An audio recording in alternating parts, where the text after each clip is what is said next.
Hey, it's Dennis from Voiceflow, and today we're back with another AI Blueprint episode. We'll be going through a number of different key skills that you need to build an AI team. We'll start off by talking about team structure. Depending on the product that you're building, you'll need different skills. Afterwards, we'll go through specifics, figuring out how do we create a job description, review resumes, and conduct an interview. And finally, we'll talk about learning paths, dividing it up into a crawl, walk, and run stage, depending on how advanced your skills are. So let's dive into it. Enjoy. Dennis, I think this is like our fifth or sixth AI blueprint now, right? We have making bots, which some folks might have seen. This is also the AI blueprint side of the world where we're talking, a little bit more about skills and the team and blueprint to strategy. But specifically, like we're every month we're tackling topics for ambitious teams, specifically as they're going on their AI adoption journey. A lot of folks are starting from zero, or maybe they're at steps 1 or 2 today. And really, our focus right now is to help teams go from strategy to blueprint as you're building out these complex customer experiences using AI. So Dennis has done it for almost every team and every customer that we're working with today, not to mention in his own work on the machine learning side of the world. So he knows a lot about this topic, and we're excited to turn it over to you, Dennis. Maybe you want to give a quick hello and background for anyone who's meeting you for the first time. Sure.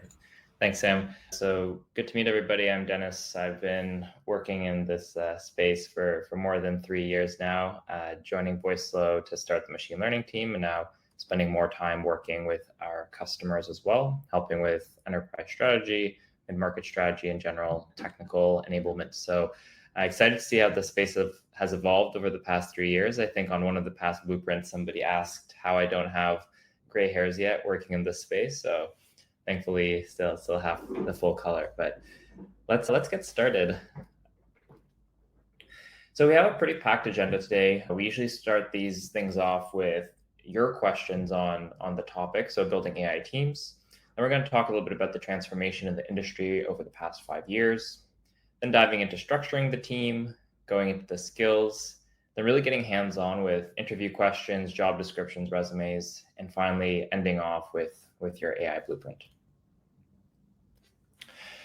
So we've seen a couple interesting categories here, starting off with what skills do we need as a team? I think everybody's still thinking about that. There's a new model being released every day. I think today the flavor of the day was the Gemma 2 model, the 2 billion parameter one released by Google. So every day models are changing, new prompting techniques, new things coming out.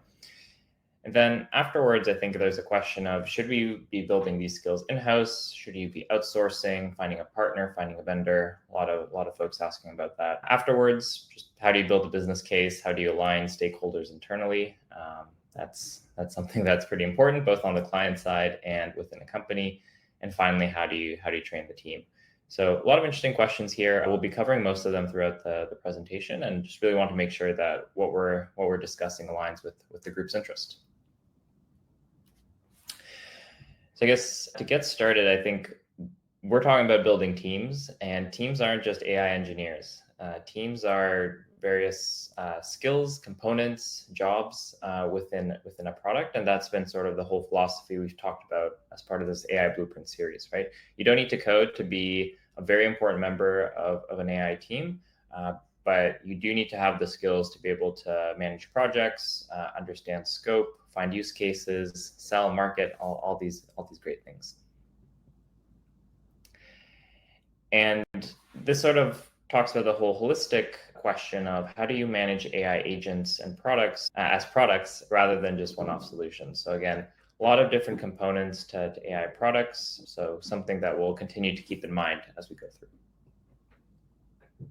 Okay, so let's get into the main agenda for today is how do we deliver an AI product with the right team? Because that's why you're here. You're here to figure out what can I build next? What team do I need to do so?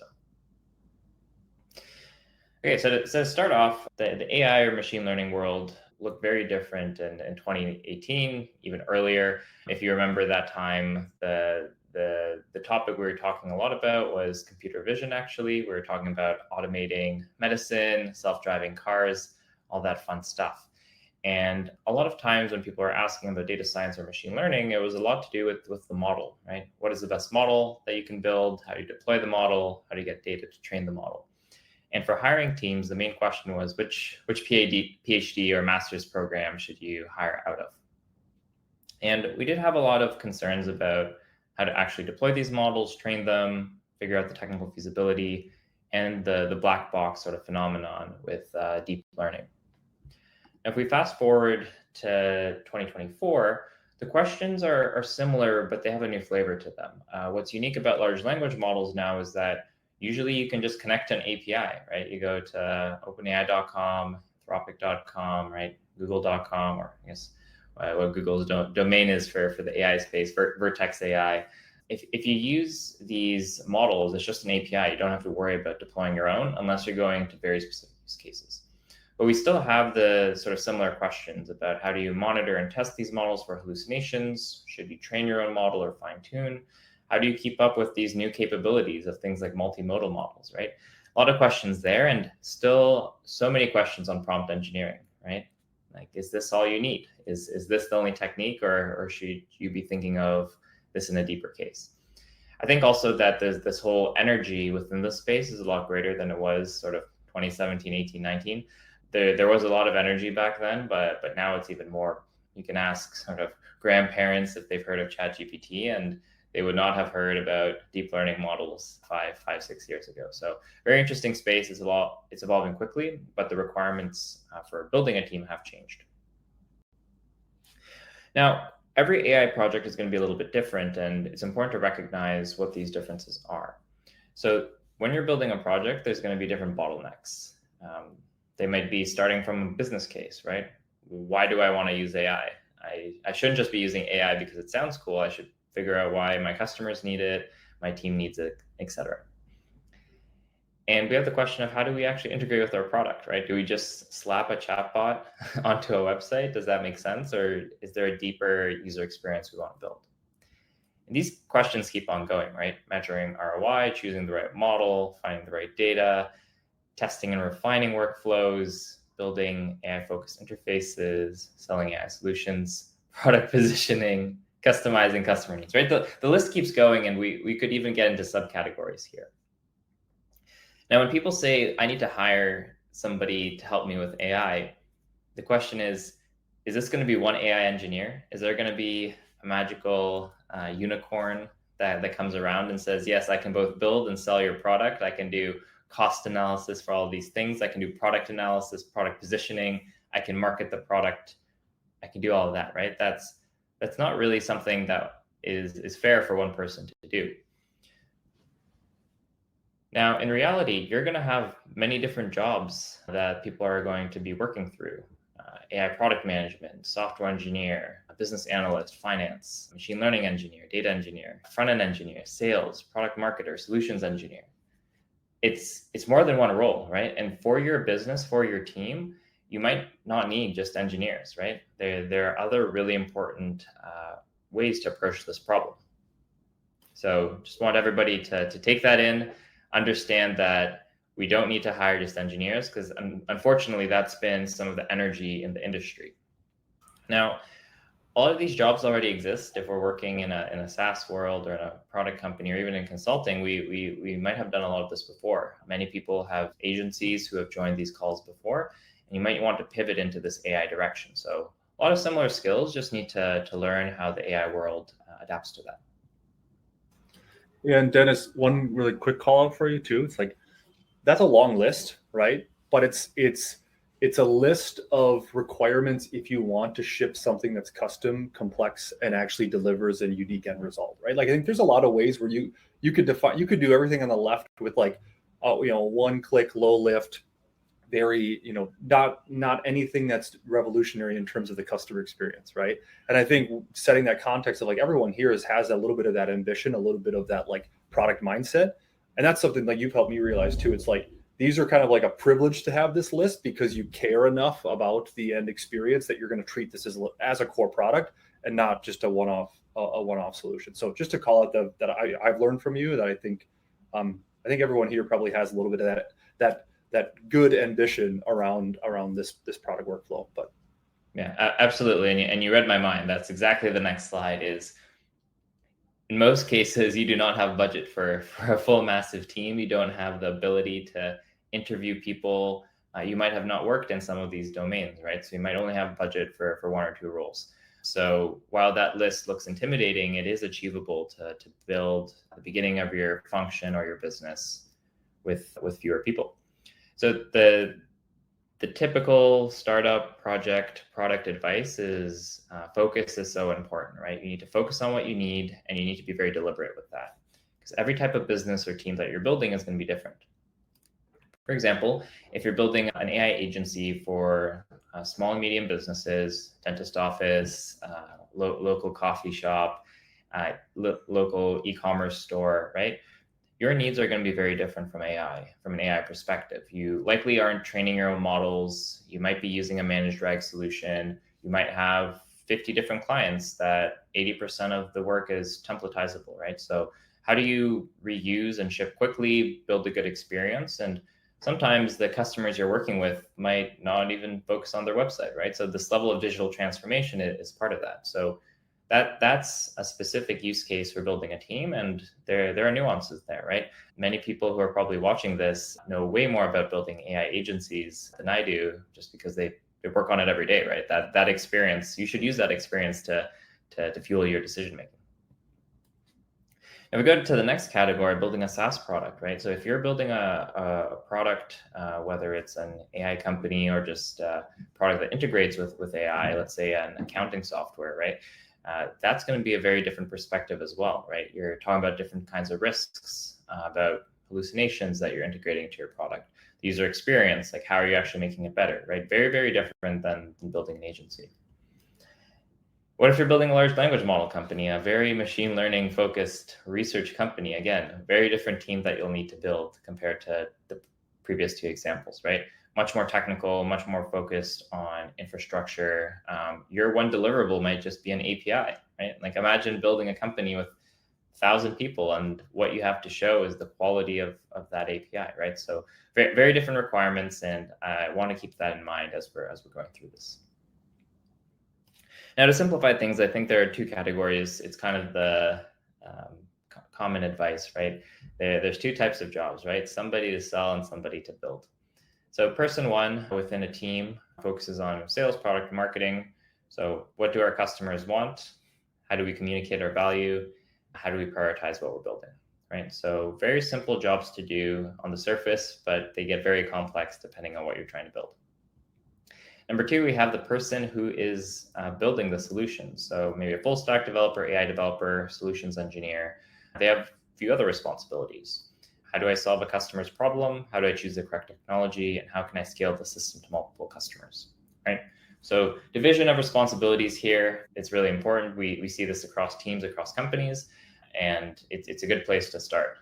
When you talk about founding a company, right, this is usually where you go. You have a technical co-founder, a non-technical co-founder. Now, we scale beyond 2, right? Oftentimes, many folks are working in large organizations.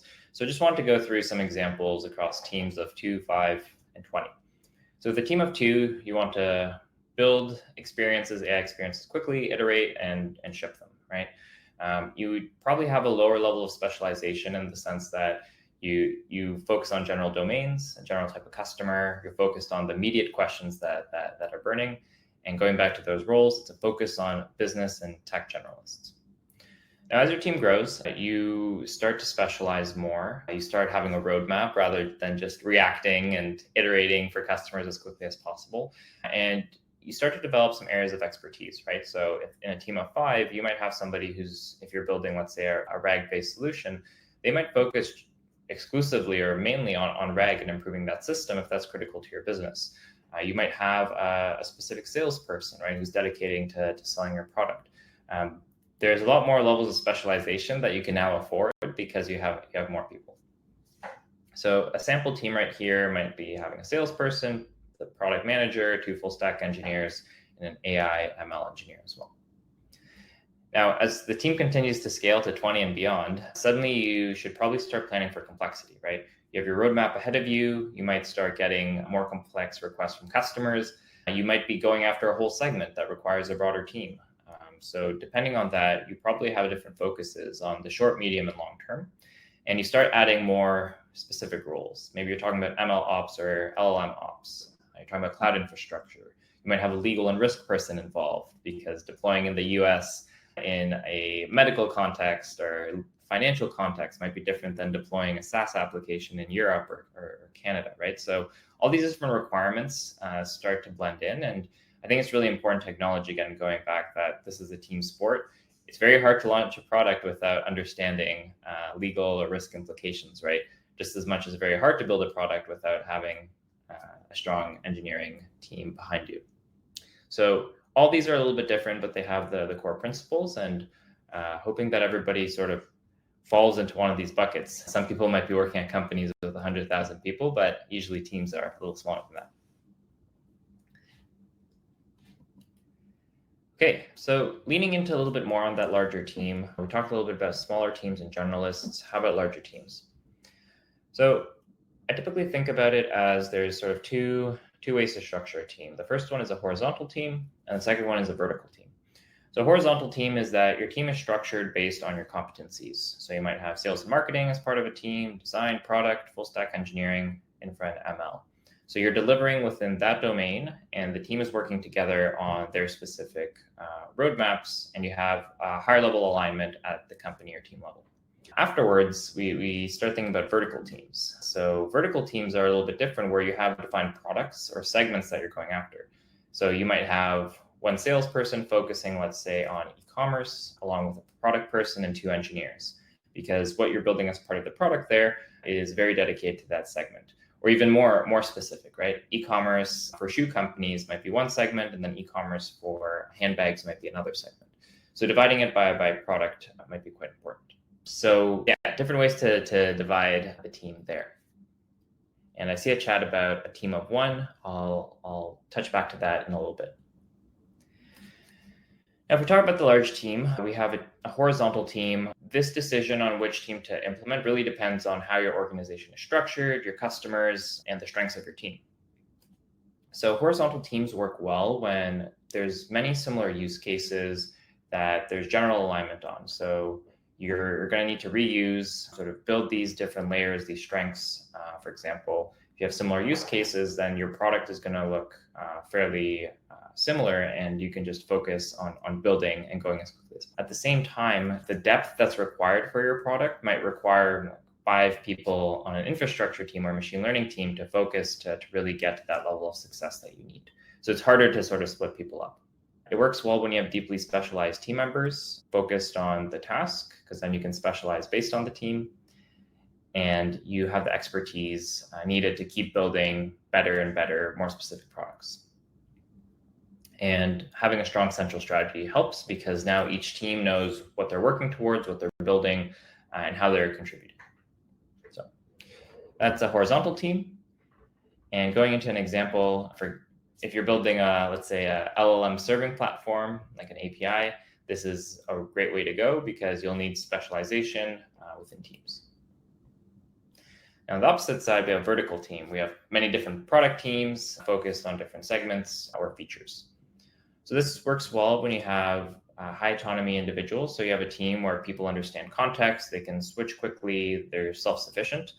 You're going to need faster learning, because you're you're the expert within your team, right? So within your vertical, you're the person who needs to be good at selling or building. You have a little bit less collaboration within that group. You need to execute on multiple domains, so being able to go through and as a collective team build something cohesive. And you need to have really clear communication on what each team is working on and within the team as well. So an example might be, you might create a new product team or a new product segment when you're launching into a new market, whether it's geographic and so forth, right? Typically, teams can be structured that way as well. Now, finally, if you work at a large organization, you might get some kind of hybrid team. If anybody's worked in a large company, I used to work at a large bank. We used to call this a matrix org, where you have vertical teams and horizontal teams, and you have different groups, whether it's center of excellence or guilds or all these different setups. So just be aware that at some point things start to merge a little bit, and just being comfortable with that as well. All right. Now, before I move on to build versus buy, I want to answer the question about how, if you're on your own, how can you start? So how do you sort of optimize that organization? I think it's a great question. I think it depends on what kind of product that you're building, right? So you could take a philosophy of, in the morning, I'm going to do sales. In the evening, I'm going to build whatever I just sold, right? You can focus on just building a product at a baseline to start, to where you feel comfortable if it's a highly technical product. A lot of times you can just have a demo page, right? There's a lot of demos that come out. It's just a landing page. Here's my company. And you just focus on getting that messaging, right? Like, we are building AI for X, or we help e-commerce companies deploy AI customer experience bots, right? So a company or a vision can be just defined by one person. And I think that makes or breaks the company, right? And if you have the good vision, the good user experience, the understanding, then you can build it out afterwards. And the first version of the product could be very simple, right? You don't have to build everything yourself, which goes nicely into build versus buy. So I think when you outsource, and outsourcing has a couple different definitions. So when you outsource a function of your organization or your company, right, there's different ways to do it. It can be another product, for example, that you don't actually want to build the bot builder that you're using for an AI agent. Or maybe you bought a product that helps you with prospecting, right? AI prospecting, sort of automating LinkedIn outreach, let's say. So you can outsource things either with products or with other teams, right? And this works well when you know what you want to accomplish and you're willing to define that well. And maybe you're missing the internal skills to do it, or maybe it's just a time question, right? It's a good way for you to trade sort of time for delivery. And you need to execute something quickly, right? You can't afford to go and spend 3 months hiring somebody or learning how to do it yourself, right? Learning how to do it yourself is an important thing, especially in this space. Like, even though I'm focused on machine learning, I have to reinvent myself every day, every month, because there's new models coming out, new technologies. And having outsourcing well, typically as you're building, right, you develop these relationships, whether with partners or vendors or whatnot, that you can trust to deliver a certain capability for your organization. So one of the worst feelings is outsourcing part of your work and just being left with nothing, right? No deliverable, you spent a bunch of money, or it's not what you expected. So different ways to figure out, should I do it myself? Should I outsource? Some criteria here.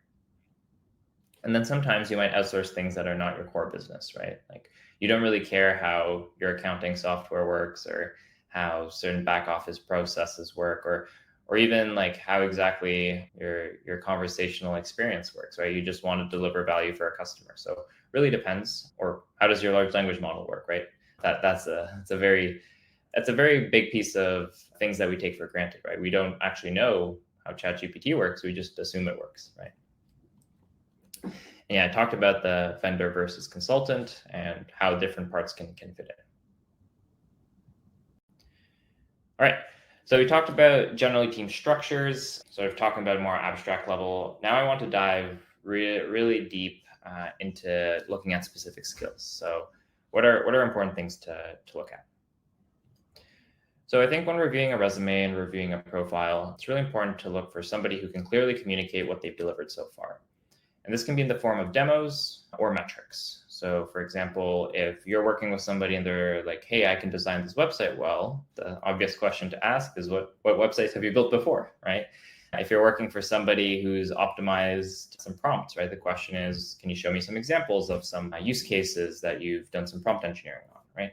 And usually through resumes, people communicate this through like improved efficiency by 15% or other types of metrics. But I think demos and projects and references are very important as well.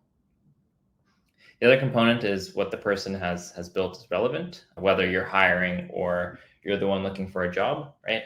If you're trying to communicate something that's not relevant, it doesn't make sense, right? You want to make sure that people have the ability to execute. And it doesn't mean it has to be one-to-one, but it has to be something that's related. So within the same domain or skills, right? Typically how you'd hire. Then easy to review, right? So if you have a resume, you don't want it to be messy. You want it to make sense, right? Something that's really important. Okay, so we're going to be going through some sample resumes here just to provide some additional context. Do you see that? Yes, they can. Okay, so I just looked up on Google what is like AI engineer resume. So it's something that somebody's written some good SEO on, good marketing material. Let's actually take a look at the quality here of this resume. Okay, so starting at the top, have an introduction about this, hoping this is a fake person, and they sort of talk about their skills. Intros at the top are okay, but sometimes people will skip through that. Let's go into the work experience. So I think what the challenge here in this experience is that there is sort of some tension between what the title is and what's written here, right? So here you're talking about that you're an AI engineer. So the assumption is that you've worked with some kind of large language model or machine learning model. In this case, there's actually very minimal mention about this, right? There talks about writing code, working with iOS and Android applications, but I can't actually see what kind of models that you've used, what kind of problems you've solved, right? So that's a little bit of some tension here, right? Like you just called yourself an AI engineer without actually demonstrating those skills, right? And if we look at the right-hand side here of technical skills, right?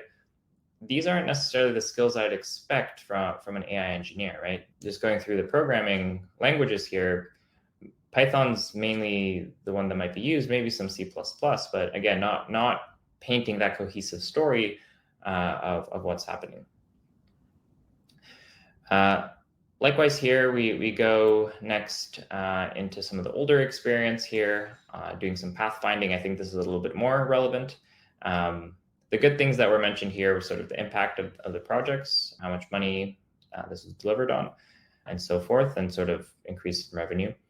I think what's challenging here is that this could be a lot more specific. If you worked somewhere for 7 years, right, and you've probably done many projects, and hopefully there's been an impact from each of them. Other components here, we have some certificates and personal projects. Now, if it's 2024 and you're talking about some of the certificates or projects you've done from 5, 10 plus years ago, right, they're likely not going to be too relevant. So make sure that it's relevant information, that you provide something. If you have multiple certificates or many personal projects, list something that's specific to what you're looking for, right? If you're looking for a job that specifically discusses RAG or agents, right, it would be good to showcase that kind of or certificate. So generally, I think the takeaways here are make sure that you match what the job description is looking for with what's in your resume.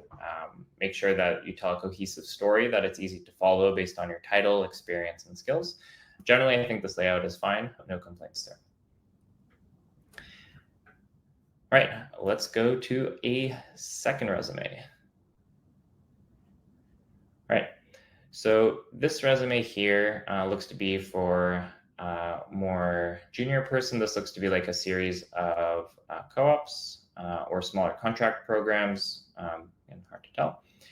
So here you can see that there are more metrics here really taking that into account, right? What I do think here is that there's not a lot of specificity, right? So demonstrate expertise in improving accuracy and efficiency of data analysis by 25%, right? I'm not sure like exactly what that means, right? So getting more specific into what does that mean, right? If somebody just says, oh, you improved something by 25%, I want to know what that actually is, right? Likewise with the work experience here, we get a little bit more specific things like forecasting, accuracy, more user engagement, and so forth. I still think there needs to be an impact of that, right? So if you improve sales forecasting accuracy with, let's say, a model that you developed, what does that mean? Does that increase your revenue? Does that decrease wasted inventory? Does that mean that you're able to improve cash flow, right? Having that impact is really important to write. And if you don't necessarily know the impact of your work, right? Like you just built some model, you're an engineer, right? Check with your team, right? Check with your product manager, the business folks, like, oh, I built this thing. What's the impact of it, right? I think that's really important to be able to articulate. And again, this is a sample resume, so they're not going into super details, but just like if I'm reading this, I'm just seeing people writing numbers for the sake of writing numbers. And I think the other thing here is missing specific skills, like what kind of algorithms did you use, right? What kind of domains did you deliver on, right? Because again, supply chain, e-commerce, B2B SaaS, healthcare, right? All very different on how to do this kind of work. Okay, yeah, somebody asked, any chance you can review my resume? Yeah, I mean, we can do that afterwards. Just have a lot of content to go through. Yeah, another comment from Rob as well. See many resumes about not having personal contributions. I think that's really, really important. I think it's important to frame what your team has delivered and what you personally have delivered. I've seen this a lot with interviewing as well. People say it's like, oh, I'm like an expert in RAG, and then you ask them a basic question, and it turns out somebody else on the team did that. I think extracting that is really hard, right? Again, resumes are marketing documents. Don't forget that. So people will write the things that will get them noticed. So that's important context to sort of keep in mind. So that's where the interview process has to reflect what you're actually looking for. Hey, Dennis, a quick question. Yeah. Do you ever, like, obviously this is like an AI engineer, technical contributor to the team. Do you ever recommend like embedding links to, let's say, live customer experiences, for example, like whether it's a prototype link or like a before and after, or even just Absolutely. like a deep link into the actual experience? Curious there. Yeah, absolutely. I think I would, for example, here, if it says developed, that's super generic, but okay, optimized inventory management, like link me to the website, link me to the company, sort of to the case study, right? Like how we used AI to deliver the system, right? Like that's going back to the original, one of the original points, like show me a demo. Like that's the most impressive thing that you can deliver. Something I can tangibly sort of interact with is best, right? And if you feel that you can't communicate that in a resume, like message the hiring manager, like attach it in a different form, right? And as a hiring manager, look for those things. Look for people putting in that extra effort to demonstrate what they built. All right. So now going on the opposite side, right? We kind of talked about resumes first and some of the skills. Let's talk about a job description and what that looks like. So what I have prepped here for folks is just a sort of a junior role that we hired for Voiceflow is like an intern. We hire fairly senior interns, but sort of think about it as like junior full-time role, what we're expecting. So how do we structure this? So at the top, we talk about our company, right? Right now, there are thousands, if not millions of companies that are hiring for AI. Like everybody wants AI. So how do you stand out as looking for somebody who is capable to join your company? So talking about sort of the vision of the company, what we're building, sort of why you might know about us, and sort of who we are. Next thing that I like to do is talk about the role itself, right? So putting it to the context, like why do you want AI? Why do you want machine learning within your company? So in this case, sort of starting off with the central question, right? Of like, why do we need machine learning in this company? And afterwards, sort of sharing a little bit more about why it's important to have this experience, right? We're building for plenty of users. We have a number of enterprises, smaller companies building across different modalities, right? Something that's really important. And finally, sort of, we talked about sharing the experience or like live demo links with on resumes, right?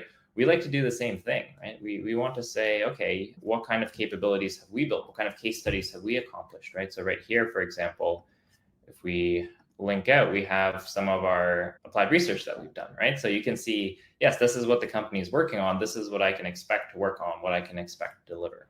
And this might be a little bit more challenging if you're working in a larger, slower organization, but try to curate something for candidates to get them excited, right? Really, really important.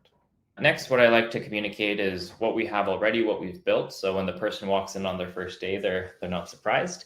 And then afterwards, what we want the person to contribute, right? So deploying new models, improving performance through new features, monitoring, testing, integrating LLMs into new components of the application. Here it's a little bit more vague, right? Because it depends how much of your roadmap is public and what you want to convey. But you can always talk about in subsequent interviews and sort of sell on what you're building. Then we go into qualifications here, right? So typically, I try to be very direct with what we're looking for, with qualifications and nice to have. Notice that there's not a generic list of like 5+ years of experience, this kind of university degree, just very practical what's on the job. For more senior roles, like these qualifications sort of do look a little bit more standard. For example, in a more senior role, I'd say you should have specialization across cloud, machine learning, or data skills, right? So that will require a little bit more specialization for that role. And then some nice to have. So it's just like very clear based on the qualifications, kind of how does that match to the job you're doing. So some relevance there. Hopefully that communicates what kind of roles we're looking for. You understand like why, hypothetically, if you were to join Voiceflow, right, why you do so and how you'd contribute to the team. All right. So we went through this. And again, I think reflecting back, define what's essential for the job. It doesn't make sense to write things and just make a word salad, right? Thinking of every framework example that you have, just make it very clear and sell your company, right? Sell why you want people to join your team, right? Again, hiring in the AI space is competitive. If you want good candidates, you need to get them excited. And then understand sort of the type of role you're going for, right? So for example, if you're trying to hire an AI researcher from a top university, and you're hiring for, or even like a senior researcher, let's say for OpenAI or Google, you're going to be paying $1 million a year, right? Do you need a top researcher for your company? Probably not. And you're probably solving a different set of problems, need a different skill set. So make sure that you accommodate for that as well. And going through some examples, sometimes I've seen people say, do you need, like, asking on a job description, hey, do you have 3 years of LangChain experience? Well, LangChain hasn't existed for 3 years, so don't ask that question. Then people have asked for like complex technologies, right? Like, are you using GraphRag? Are you familiar with fine-tuning the most complex, most recent models? And if you're building an AI agency, right, or if you're building a very pragmatic, use case focused application, like, unless it's really needed, you don't need that skill, right? Don't overcomplicate it. Right, but at the same time, there are skills that are essential, right? So if you're hiring for an AI engineer, or even somebody working in the product team who needs to understand the capabilities of a model, they should probably know few-shot learning. They should understand different prompting techniques, right? That's something that's important. All right, interview questions. All right, so I'm going to go through a few of these. I don't know if I'll have time to go through all of them, but let's start off with the first question. So tell me about a time, or tell me about an AI workflow that you've seen that's saved the most amount of time. So this is talking a little bit about the business side, talking about use cases, and sort of the question of like automation and trade-offs. Now, here we go through the assessment criteria, right? Some of them are more generic, high level, like we're looking for specific examples. So if you say, yes, I built the best AI automation, it solved the biggest problems, right? That doesn't tell me anything as a hiring manager of what you've actually built. And generally, when I've interviewed people, it becomes very apparent how well they understand a problem based on the specifics, right? If they can say, I was working in this domain for this customer and they had this problem, let's say with like language translation, right? And it showed up in 1 out of 1,000 examples within this type of application. And this was the problem that we solved by automating it, by having a prompt that auto-translated this issue, right? So those specifics really show that you understand the domain you're working through, the technologies, and sort of listed here what worked, what didn't. And again, if you can show a demo of a workflow that you've built, even if it's a personal workflow, right? You've automated your email sending or like transcription or whatnot. That's awesome, right? Like communicate that when answering questions. And then a few follow-up questions talking about trade-offs, like how the use case can grow, different types of models, and how you make decisions, right? Next question here, how do you test your AI systems? So this is a really important question when we talk about hallucinations and just building high quality products. And again, going through specifics towards the use case and also specifics to the question, right? So when building testing sets, like testing criteria, right? You should have testing data sets, something that we've learned in the past 2 years for large language models. Talking about experiments that they've run, things that they've succeeded on, things that they failed on. Talking about the criteria before going live. So especially if it's a product context, right? You want to make sure that your bot doesn't hallucinate. And how do you make that decision? Really important. Talking about the manual and automated testing, right? So how do you do sort of, some people call it vibes-based testing? Does it work? Does it not? Versus something that's a little bit more rigorous and scientific. And then going through evaluations, sort of some technical metrics as well. So These questions become quite thorough in how you want to solve them. And it's important to have some domain expertise as well, right? It's kind of like who keeps watch of the watcher kind of thing, right? So if you feel that your team or you don't have the necessary experience to hire for this role, like this is a great opportunity to bring in a coach or advisor who can sort of vet whether it's one interview or the process in common. And then again, I think follow-up questions are really important to ask. Like again, candidates will take this experience, these questions in very different directions. So important to ask some follow-up questions, whether it's part of the criteria here or some other ones as well. But again, specificity, sort of seeing that experience, that domain knowledge, clear communication is very, very important. If somebody's rambling and is not being clear on what they have delivered, not a great sign. Okay. Now, third one, more business-focused question. Can you tell me what metrics you'd use to measure an AI customer support agent? So again, going back to use cases, really important. Now, if you've been to one of our previous blueprints, you should be able to answer these questions quite well. We did a whole episode on it, but I think it comes back to like assessing knowledge and thinking, right? So do they know the business metrics for customer support, right? Can they talk about past examples of AI agents and responses they've generated? Can they talk about specifics about what LLMs work well on and what they don't work well on certain domains, right? Can they talk about how customer support is different for a shoe company versus an AI agent company versus a giant manufacturer, right? So again, getting into those specifics and details and being able to assess that. Deflection automation rates, technical metrics, depending on this kind of role, whether it's more technical or not, and then follow-up questions on sort of what their thinking process is. Can I gauge that this person has seen this in the past? And final question I think is really important is, should things be deterministic or LLM based? I think that's a question we should all be asking ourselves. Okay, just doing a time check here. Okay, the final section here I want to talk about is AI skills maturity. So in the past, you've probably seen our philosophy of crawl, walk, run. I think that applies to skills and knowledge as well, right? Both on technical skills and sort of those business use case skills. Even if you're one person, you only have a limited amount of time to focus on building those skills. So starting off with crawl, right? I divide it into business and technical fundamentals. So on the business side, you should understand sort of the foundations of large language models. Like what are the use cases, right? What are the different topics that are good for LLMs that are not? What are people building right now? And then on the technical side, right, it's how do you do basic things with LLMs, right? How do you do basic prompting? How do you call an API? How do you do few-shot learning, right? How do you deploy a prototype, right? So going through sort of this checklist is really, really important. And I think there's different resources to do so. So I think how-to guides, right? How do I prompt a model? There's plenty of content on the internet for that. It's one of the things where people focus writing. Also intro courses, just some structure. Some courses I've personally built in this domain are sort of an overview of AI in enterprise, prompting with Gemini, GPT-4, and there's thousands of courses out there.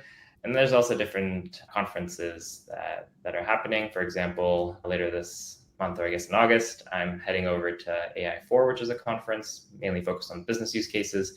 There's like Gen AI summits, various formats, various cities. So figure out what the best way that you're trying to learn and how you can deliver on it.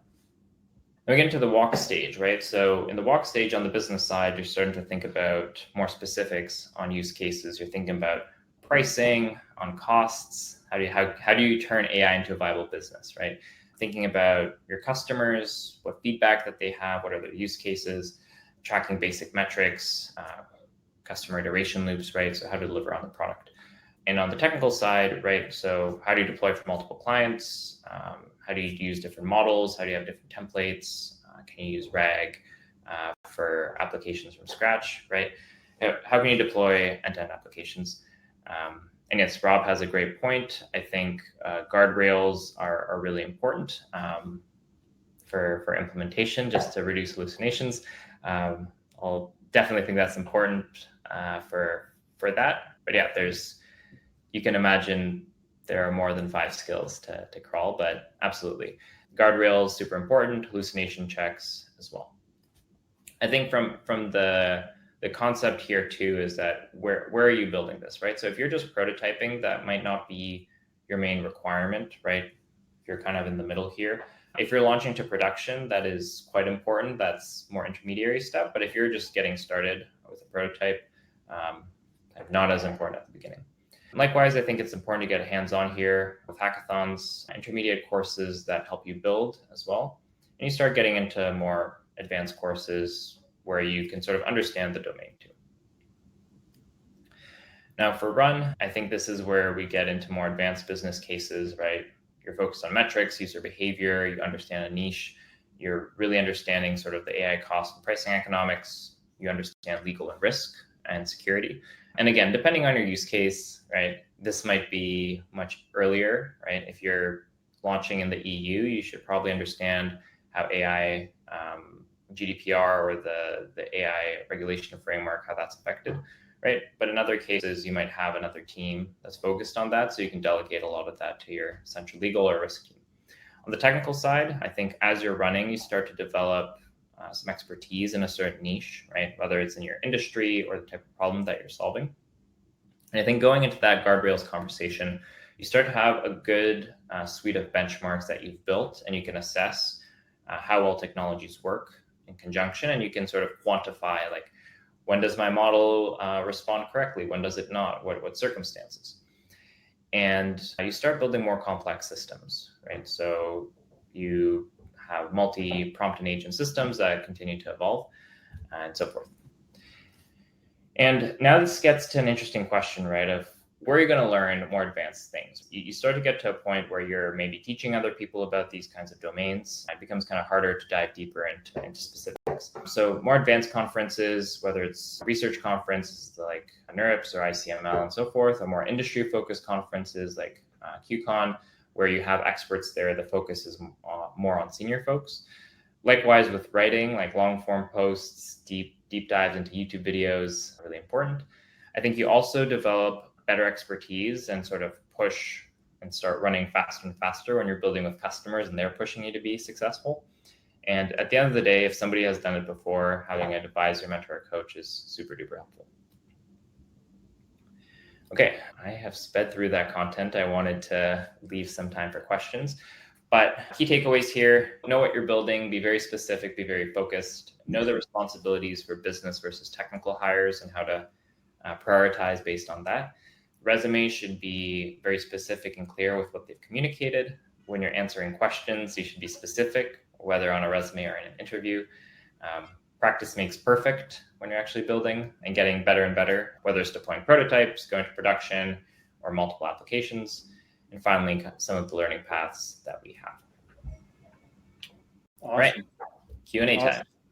Thank you, Dennis. It was a tight 50 minutes there, so appreciate you flying by. And I think you called it out. Like if there's topics within kind of that umbrella of those 6 takeaways that folks would really want to dig deeper into or see more on, raise your hand. Let us know. Like I think Dennis and the team are excited to keep researching, creating, and kind of packaging this for folks, because we know there's a lot of specific questions involved here. So we have about 5 minutes left. I think we'll fly through a few questions, Dennis, and I'll bring them up on the screen here. You can keep your screen share, or you can unshare now, and I'll just bring up the questions from the chat here. So Rob had a good question. Thanks, Rob, for all your questions throughout as well. Curious how you can influence a business to actually crawl, meaning that first step. With hype, businesses want to run, and outsource can come into play to aid with helping speed up this process. He also added, not in this question, but just setting those realistic expectations in that crawl phase to not expect run results right away. Mm-hmm. Yeah, absolutely. So I think there's 2 different components to the question, right? So sometimes it's convincing businesses to actually adopt AI, which is like going from 0 to crawl. And I think the underlying question here is, how do you get people to start and have more realistic expectations when they want to run and do all these cool things rather than doing the basics, right? So I think you need a way to ground people, same with large language models, into what is the goal, right? If the goal is to deliver value through large language models, there should be some kind of business case, some kind of reason to exist, right? And it's important to be comfortable with that business case, unknowns, knowns, right? So if somebody wants to run, that's where kind of asking specific questions is going to be like, let's say somebody's like, yeah, I want to automate my whole call center with AI. And then you start asking questions, right? It's like, okay, that's a great future goal, but which country do you want to start it with, right? What kind of questions do you want to automate? Do we know what kind of questions are easy and difficult for AI to automate? Somebody might be like, oh, well, go figure that out. And we're like, okay, great. Let's set up that as a crawl portion of a project. Let's scope it out. Let's come up with recommendations, right? So I think it's breaking those more general questions into more specific ones. And again, depending who you're talking to, if you're talking with executives, they might just be like, I have this vision that in 3 years we automate everything. So I think if you understand the domain well, you can sort of specify these things, bring up case studies, bring up challenges, right? And solutions as well, right? People don't just want to see challenges, but here are the solutions. This is what the team needs to scope out. These are some of the gaps we currently have. If you can help me jump through some of these gaps, whether it's budget, collaboration, initiative, or whatnot, because it's very easy to say, I want X without doing the work behind Y, right? So hopefully that answers the question. Awesome. I had one from Joseph here about hiring, which was another theme, obviously, of your chat here. When hiring, do you look for deep experience or more general, based on mostly that AI is such a great co-pilot for folks when it comes to learning and moving quickly? So how do you think about like specialist versus generalist? Yeah, I think it's a great question. Again, it goes back to the context. If you have a product team, know what you want, right? Or even like an AI agency. If you want somebody, for example, who you want to be comfortable in front of customers, be able to live build with them, ship quickly, right? That sounds more of a generalist, right? Somebody who can do a little bit of everything, deliver on it. If you want somebody, again, who's more specialized in something, like you have a problem that I really need to get 5% extra of accuracy on this large language model. Like that is what's stopping my business from being successful or from my team from being successful. That sounds like a specialist, right? Or I've been trying to sell to this big customer. I think they're the right customer for us. They fit all these boxes, but I really need somebody who knows how to navigate internal organizations, work with leaders, right? So unless you have specific questions that you need answers for, don't hire a specialist, because that specialist will help you answer those specific questions. Great. And we are about 2 minutes from the top of the hour. So any of the other questions we'll pass along to Dennis, and make sure you can answer in maybe an email or LinkedIn DM after the fact, if that works, to follow up with the folks, unless there's anything else you wanted to hit on. Just quickly, I'll do a speed run, and feel free to reach out to me afterwards. But for finding a coach, find people whose content you admire, right? Whether it's a video series, a blog post, those are the people who are sharing what you're working on. Great way to do so. Or just find people who are in a position you want to be in the future. Reach out to them on LinkedIn. It's kind of a self-filtering process. If people respond, they're more likely to be engaged. And then I'll do a quick answer about salary expectations. I think this is really hard, a really hard question to answer. Every company has different strategies for hiring and paying people, right? If you're working at a startup, the way you're going to pay somebody is going to be different with stock or bonuses or salary as opposed to a larger company. So I think it's important to get that data and even just go through a hiring cycle. Like when you ask candidates for their salary expectations, you'll be able to gauge, talk to people that you think are really strong in a certain domain and ask them sort of, if you were to take this role, what would be your expectation, right? So different ways to measure it, but it's an internal question. Amazing. Well, thank you, Dennis. We're right at the top of the hour now, so we'll wrap on that note. Appreciate everyone who stuck around for the full thing, and more than anything, dropped a lot of questions. It's clear that this is a hot topic, not only for like the engineers, the builders, the product teams, the individuals thinking about their career, but also anyone who's actually planning for these projects, right? And everyone will have a hand in that. So I love these AI Blueprint sessions. Thank you, Dennis, for talking strategy and sharing everything that you've learned over the last 3, 4, 5 years. And we'll be back next month with a breakdown of a pretty interesting case study of a co-pilot use case that we actually just rolled out today on our LinkedIn. So if you want to hop over to our blog pathways or our LinkedIn and take a look at that case study from the team at Sandlam, applies a lot of these principles for how they started in like the crawl, walk, run phases. And super excited to have their team on to really dive into their AI financial coach that they built that drives not only leads for conversion, but also financial literacy for the folks for their users and customers. So that'll be next month with Dennis and their product team. So Lena dropped a link to that in the chat. If you're interested, or if you're watching after the fact, you can find that link in the comments below. Awesome. Dennis, thank you as always. It's a blast. We're right on time. So we'll head to the rest of the day then.